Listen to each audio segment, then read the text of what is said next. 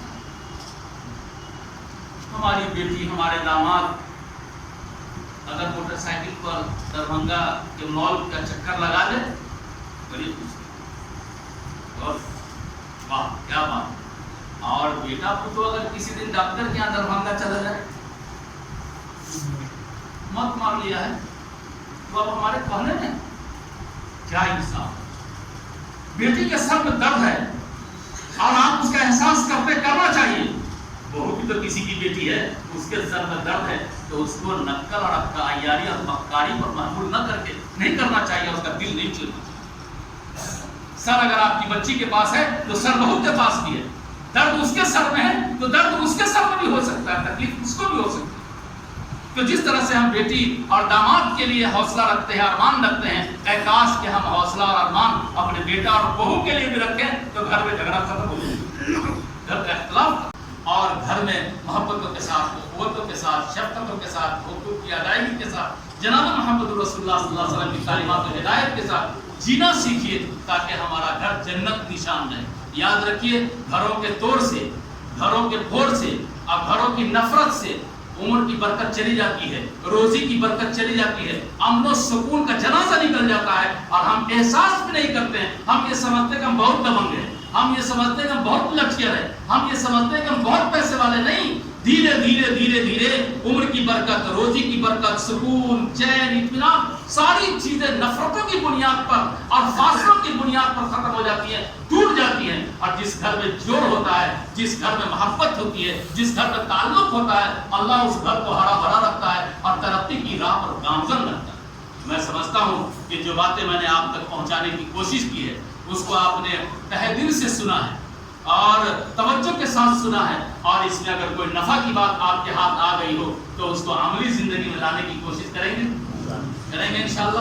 اگر عملی زندگی میں لانے کی کوشش کریں گے تو ہمارے اور آپ کا گھر, ہمارے اور آپ کا خانوادہ, ہمارے اور آپ کا خاندان, ہمارے اور آپ کا گاؤں گلے گلزار بنے گا. لیکن نفرت پیدا کریں گے تو بہت مشکل ہوگا. ہمارا اندازہ یہ ہے کہ آج گھر میں ٹائلس چمک رہا ہے, گرل چمک رہی ہے اور پینٹ بھی بہت اچھے لگائے جا رہے ہیں, پردے بھی بہت اچھے لگائے جا رہے ہیں, لیکن اندر میں نفرت کی جوڑیوں کی آگ ایسی لگی ہوئی ہے, گھر جہنم کا گڈھا بنا ہوا ہے.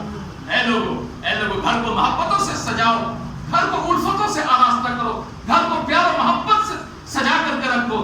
گھر صرف پینٹ سے سجانے کی چیز نہیں ہے, اور صرف ڈیکوریشن کی چیز نہیں ہے, اور گھر صرف پردہ لگانے کی چیز نہیں ہے, بلکہ گھر میں تو الفت اور محبت کا گل کھلانے کی ضرورت ہے. اگر ہم اور آپ صبر سے, تحمل سے, حکمت سے اگر اپنے گھر کو جوڑ کے رکھا تو یقین جان لیجیے کہ دنیا ہی میں آپ کو جنت کی خوشبو ملے گی, جنت کا ماحول مل جائے گا, دنیا ہی میں مل جائے گا. گھر کو جوڑیے, گھر کے فاصلوں کو ختم کیجیے, آہستہ اور رشتہ داروں کو جوڑیے, خانوادہ کو جوڑیے, گاؤں کو جوڑیے. یہ نکاح جوڑ کی چیز ہے, یہ نکاح توڑ کی چیز نہیں.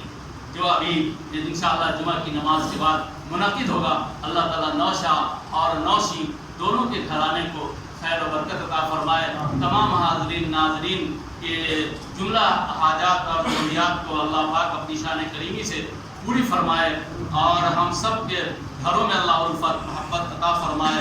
نکاح کی عظمت, اس کے تقدس اور اس کی شان کو سمجھنے کی توفیق عطا فرمائے. ربنا تقبل منا انك انت السميع العليم بحرمة محمد ابو بکر و عمر و عثمان و علی و اصحاب اجمعین وبرحمتك یا ارحم الراحمین. واخر دعوانا الحمد للہ رب العالمین.